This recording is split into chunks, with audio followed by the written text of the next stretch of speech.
Hi friends, so how to create a support plan for you, the mom. I feel like we tend to get left in the shuffle. We don't get the support that we need. So whether you are trying to conceive, if you are pregnant, if you are early postpartum, if you are about to give birth, if you are a seasoned mom, if you are anywhere in between, if you have toddlers, if you have middle schoolers, if you have tweens, this is going to be helpful for you, okay? So I really think it's important. Number one, society has a really good job at kind of making us feel that we suck and that we can't achieve these big lofty goals. They kind of set these goals up for us.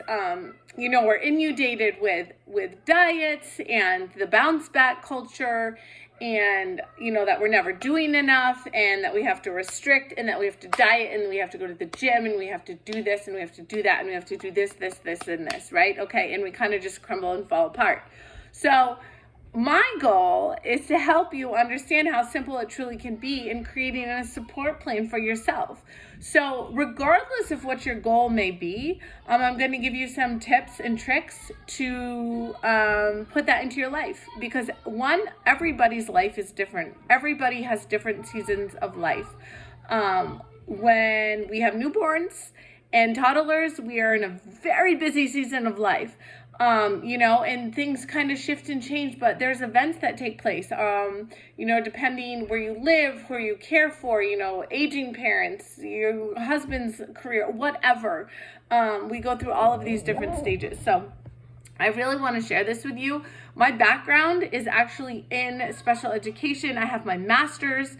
I have spent my undergrad was psychology. So anyways, I love all this kind of stuff. And then I developed here into this field of pre and postnatal education, and still education. I just love to help people. So the cool thing is, as in my degree, I did special ed. So I wrote IFSPs or IEPs. I did do a amount of work in the infant and family service space. So that was like birth to 3 years old. And then I focused on early childhood, so 3 to 6 years old. But I also worked with students on IEPs from all the way up until high school. So I've literally done the full range of kiddos. However, so the main thing to understand is that literally what gets lost in the mist. So the first thing you need to understand is, what are your objectives? Okay? What are your objectives? So if you're trying to conceive, if you're currently pregnant, what are your objectives? So just for an example, maybe you're trying to conceive, or maybe you're pregnant, right? And you're like, okay, I want to be healthy. I just want to be healthy. I want to be able to grow this baby.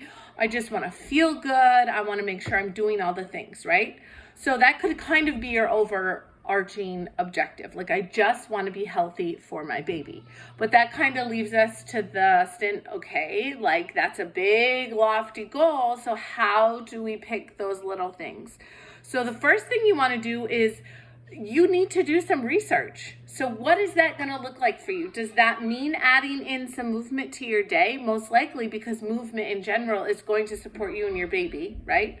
So adding in some movement, making sure you're eating nutritious foods. But do you know what that looks like? So depending where you are in your stage of life, either trying to conceive, prenatal or postnatal, what does that look like? Do you know your anatomy? Do you know, have you been able, if you're postpartum, do you need to do a recovery? Do you need to see a physical therapist? Like, you need to find a plan, right? Do you want a plan? Are you going to make up one yourself? Do you have access to the gym? Do you not have access to the gym? You don't need to diet, but you want to know what foods are best for your body during this time. Healthy fats, lots of protein, all that kind of thing. So you kind of have to do a little dive into research and try to figure out, what are these certain things that I need for my body, and don't, I highly suggest you sticking to like books for researching those areas. There's some great books. Lily Nichols writes a great one about nutrition. As far as exercise, there are some books out there. I have a book that is really helpful. I have an example of a Movement for the Mother program here. I also have I have postpartum and prenatal journals, and this literally gives you a sample meal guide for each trimester. So it just gives you an idea of things that you need to eat. So that's an example of that. So you kind of just have to figure out, okay, what's going to work for me, right? Like what's going to work for me. And then figuring out, you know, okay, do I need to ask someone to help me write this plan, or can I do it on my own, kind of thing. So that's the second step, which is probably you're going to spend the most time in that step trying to figure out, okay, what resources do I need in order to make my goals, right? So then you have your action, okay? So now you're going to write your action steps. So say you just want to fuel your body, okay? That's a pretty easy one. That's something that you ideally can mostly control, right? Except for that first trimester, you might not really have choices because of the nausea that you're having. But overall, that's one that you truly can control. You control what goes in your body, and you can control any extra movement that you can do. So I always start with those for my clients. Like that's really important because there's a lot of parts of pregnancy you can't control, but you truly can choose to nourish yourself and get a little daily movement in. So instead of jumping the gun and like again, like society tells us, like, oh, like do this 30-minute workout every day. You might start really off well on that, but then you might start dwindling, like the later on in your pregnancy you get. Maybe you had a challenging first trimester, maybe you're struggling to conceive, so like you have all these mental things going on too. So it's really important that you choose things that are successful. So as someone who wrote IEPs, and this is kind of how I broke up my duration of all of my back-to-back pregnancies.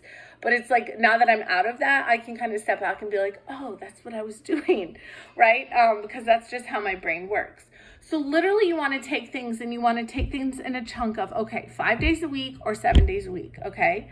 So say you take 5 days a week. So 3 out of those 5 days, you are going to choose a nourishing breakfast and dinner, let's say, okay? Or it could be a breakfast and a lunch, or maybe just start with a breakfast, whatever. But 3 out of those 5 days, you're going to focus on those little chunks. Do you see how much more achievable that would be? And that's just really going to help you curate those best practices, those habits as you get into them, right? So taking those 3 out of 5, or you could do 4 out of 7, okay? You're going to prioritize protein in those times. So you're going to prioritize protein at every single meal, or you're going to prioritize protein just during breakfast and during dinner, knowing I'm going to make sure I get at least 30 to 40 grams during those 2 meals, because then, you know, that's a pretty good coverage. So that's really important. And then say you want to try to do movement. So these are just examples. Your goals might be different, but I'm hoping this is making sense for you. Okay, so maybe as you're waiting for your, I just have examples written down here. As you're waiting for your Keurig to pump out your coffee, you do 10 push-ups off the counter while you're waiting, literally right there. And say you do that 4 out of the 7 days of the week, or maybe you want to start at 3 and you literally start with 10 push-ups. That's it. I'm going to start with 10. And then maybe the following week you can be like, I actually shocked myself and I'm really good at 10 push-ups, so I'm going to do 12 this following week. So 4 out of the 7 mornings I'm going to do 12 push-ups. Like, it's that simple, you guys. Maybe as your baby is doing tummy time, you want to do some active core breathing because you are postpartum and you want to get back to being really active. Maybe you were active in the past, or maybe you just want to feel good and heal your body. So you're seeing a pelvic floor therapist and you're trying to do this Core Restore stuff at home, which, by the way, this has an entire plan for Core Restore. If that's something where you need to go, entire plan for you.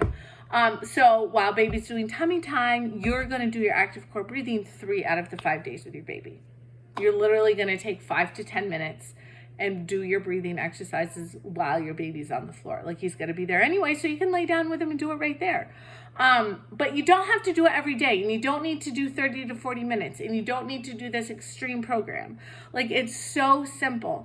And the thing is, if you are listening to this video, chances are you want to start with that foundation. Like, you have got to build the foundation.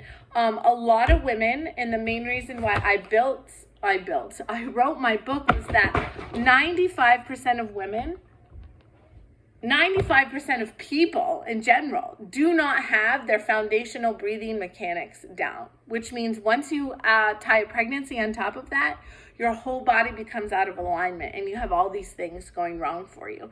If you're able to put that foundation back into place, doing these really simple foundational things in your life, it's literally life-changing. Life-changing. And it doesn't take a lot of time, and you don't need this lofty thing. So I hope that's making sense. Is there another example? Oh yeah, so, and it could be basic as doing some squats as you brush your teeth. So you're gonna pick an attainable number for you, say 10, start with 10. Every time you brush your teeth, you're gonna do 10 squats 3 out of the 5 days. That's it. Get one of those little trackers. I actually have a downloadable one somewhere on my website. I'll have to actually put that up there. I'll try to link it below for you. And just mark them off. Like 3 out of the 5 days, you can be successful 3 out of the 5 days, right? The thing is, life happens, right? Life happens, and we are as consistent as we want to be. We go through seasons, and we're not going to be able to do all of these things. But I know if I start building these little habits, I can do 10 push-ups while I'm waiting for my cup of coffee. I can do my deep core breathing while I'm lying in bed nursing my baby.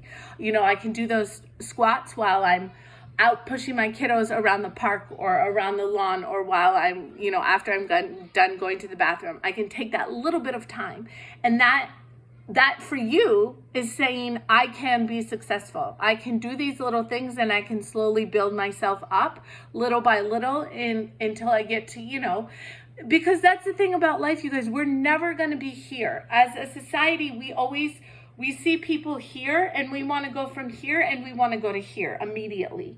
But we've got to start here, and we've got to go little by little, and you have to do what you can do.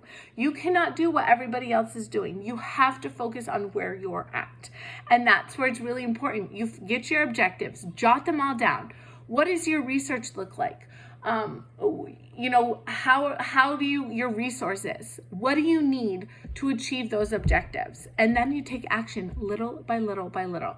And I'm going to end it here, but I just find it so valuable. Look at your baby. Literally look at your baby. One maybe that you're growing, or one that you just grew and you're looking at them wondering how they even fit inside of you. That did not take place in a day. And then as you watch the growth of your baby, they don't just come out running. They do not come out running, right? They start small. They need lots of sleep. They need nourishing foods. You need to nourish them. They need love. They need attention. And then little by little, they start gaining control, right? They're working cross-body things. They're working on their core strength so that they can roll over. You know, they got to work on their neck strength so they can literally just start by picking their head up. And then they do their core, and then they roll over, and then they can sit up. And then they start, you know, doing the little Rocky thing. And then they can crawl, and then they're going to walk, and then they start running. But it's a process, you guys, and it does not happen overnight. So I want you to compare yourself to your baby in that aspect. Okay, start with your foundations, and it's going to take time. Okay, don't compare yourself to all the fitness gurus and all the moms out there on Instagram saying, look at me, look what I can do. Don't go there. Okay, because it's a really unhealthy place to be. I want you to just focus on you and start with those basics and those foundations. So I hope this was helpful. I will have the links to my books below if that's something that will help you in your research stage, which is why I created them for you. If you have questions, make sure you leave them below. You can find me over on Substacks, The Maternal Method. You can check out my blog, CaitlinSpano.co, and I'll see you next time.